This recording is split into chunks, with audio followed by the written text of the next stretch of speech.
everybody, welcome to or back to my channel, and today I'm bringing you a video that's a little bit different from my channel. It's going to be some book recommendations slash book reviews of several books that I have read somewhat recently. I'm going to be using that term very loosely because in high school I was definitely not a reader because I had to do so much reading for my classes. The last thing I wanted to do when I got home was pick up a book and read some more. However, in elementary school, I was a huge reader and it was definitely my main form of entertainment. And now that I have graduated high school, don't have any summer reading or anything like that, I have started to pick up reading for entertainment. But I definitely have very specific criteria for books that I choose to read because I don't want it to feel like I'm in school.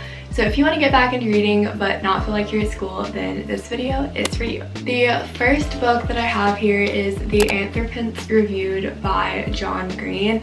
I am a huge John Green fan. I love every single one of his books, including this one. All of his other works have been fictional novels, normally themed about teenage romance. This is a series of essays about products, events, people, places, and how they fit into our world today, which is completely overtaken and run by the human species, and he rates each thing out of 5 stars. When I was first hearing his spiel on this book, I thought that it was going to be about like how beneficial or detrimental things were to the environment, but that's definitely not what this is about. This is purely like his opinion and how much he values specific things, and there's definitely a lot of commentary about how those things fit into sustainability and environmental things, but it's definitely not the main focus of the book. It is filled with a lot of humor which mimics his style in his previous works. Midnight Sun by Stephenie Meyer is the next book that I have.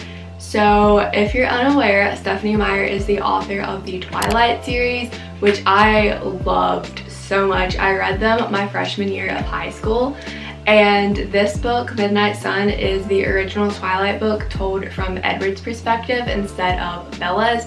There's like such a glare on this jacket, oh my goodness. Oh, I can like totally take it off. Now I just have a plain black book to hold up, but at least there is not my studio light just like shining on it. Anyways, I will admit when I first started reading this book, I was not super into it because since it's Edward's thoughts, they were a lot more, I felt, jumbled and not as cohesive as Bella's, and I felt like a lot of stuff was repetitive.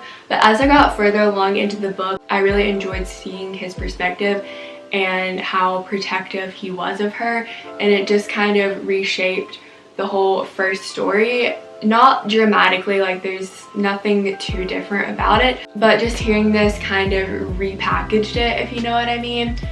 If you have not read the original Twilight series, I would highly recommend doing that before reading this book, so that way you'll have more understanding of what's going on. If you're someone like me who really enjoys books that take you completely out of reality and into a different dimension, a different world, then these books are definitely for you because they are filled with a lot of fantasy stuff that makes it seem completely unrealistic, but also realistic enough to where you could see yourself in their world, which is the perfect combination for me. The next book is The Perks of Being a Wallflower by Stephen Chbosky. Totally probably butchered that last name.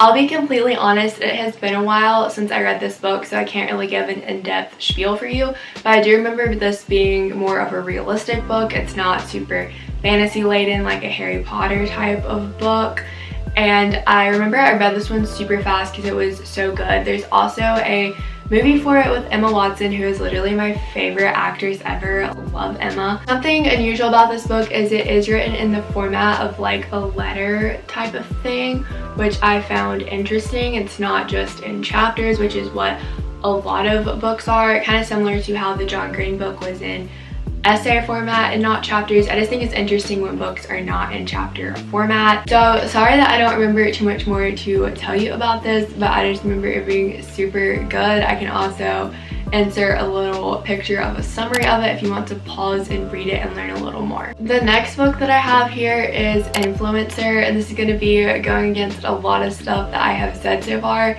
This is not a fantasy book. This is a pure teaching book. But as a small YouTuber and someone who is looking to grow her social media platform, I wanted to learn a lot. Sure, you can watch a lot of videos on YouTube that can help you, but sometimes when you're a YouTuber, the last thing you want to do is go watch a bunch of videos on YouTube telling you how to be a YouTuber. So this book will tell you everything you need to know about specifically brand deals. It does not tell you too much about like SEO and how to rank higher and how to get subscribers and watch time and stuff like that. This is more about how to be professional in the influencing world, which I think is something that there's not as many YouTube videos on. A lot of YouTube videos do focus on SEO, watch time, analytics, stuff like that. Not so much on the business side of YouTube. So if you're looking for a good resource, I would recommend. And this is by Brittany Hennessy. I'm so bad at pronouncing names. The next couple books, I do not have a physical copy with me to show you, but I still wanted to mention them. The next book is The Hate You Give, which is an important book anytime, especially now, because the events in The Hate You Give are very similar to the George Floyd events that have been going on. In this book, a young black man is killed. It details the cop trials, the protests, and the feelings of those who were close to the man and just the community as a whole. I found it very enlightening, inspirational, powerful, and moving to read this book.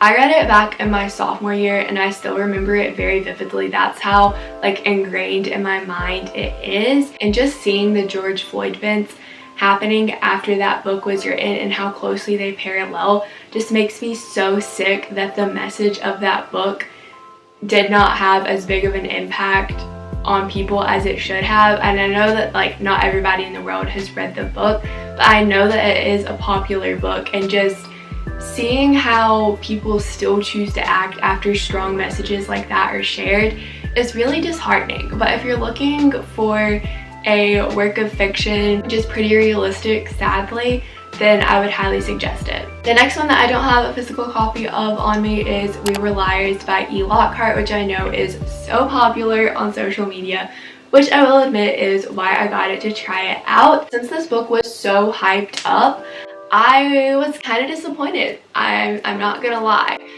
It was a very quick read for me. It was super easy. I read it in like 2 days. And I'll say like it was a good book. It's not a bad book, don't get me wrong, it's good, but I was expecting to be like mind blown, and I wasn't. The gist of this book is there's a super rich family that goes to vacation on a private island every single summer, and as with a lot of super rich families, there's a lot of turmoil going on between the different members, and it kind of details how that builds up, boils over, and creates a lot of problems for everyone on the island. Since it's such a quick read, I would say it's probably worth your time, and if you like the typical young adult novel, then you will like this book. The next book I have here is The Lost Book of White by Cassandra Clare, which is in the Shadowhunters world of books, which is why I'm including this in here, because it's actually the second book in the Eldest Curses series, which is, I believe, the 5th series in the Shadowhunters world.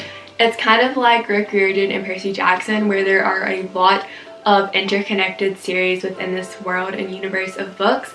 I have been obsessed with Shadowhunters since middle school. There is a TV show on Freeform that I would highly recommend after you read the first series, Mortal Instruments. But if you are a fan of Harry Potter, Percy Jackson, Twilight, anything super fantasy, you will absolutely love this. There are warlocks, vampires, fairies, you name it, it's in this book. They're so magical, and the plots are always so amazing. There's fighting, there's romance. These books just have it all. If you can't tell, I'm obsessed. They're my favorite books. I have one more on my shelf in this series to read so far until lovely Cassandra Clare writes some more. But if you have never heard of these books, never read them, please do yourself a favor and start with the Mortal Instruments. You can go to her website. She has all the books on there. Cannot recommend these enough. The final book in this video that I have to share with you is Nameless Queen by Rebecca McLaughlin. I'm trying at these names, people. I am trying.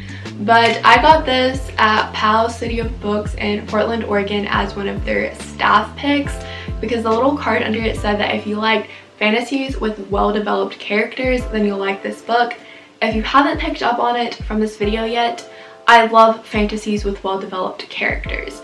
Again, since that was the statement, I was expecting high things from this book, and I'll say I was a little disappointed as well. I still really liked the book, but I kind of felt like it was too slow paced. I was wanting there to be a little more action, a little more oomph to it, and after reading the little spiel, I understand this book is supposed to be about how mistreated the economically distressed are in society, which I completely agree, but I felt like in a way it kind of focused on that message too much and therefore action was left out.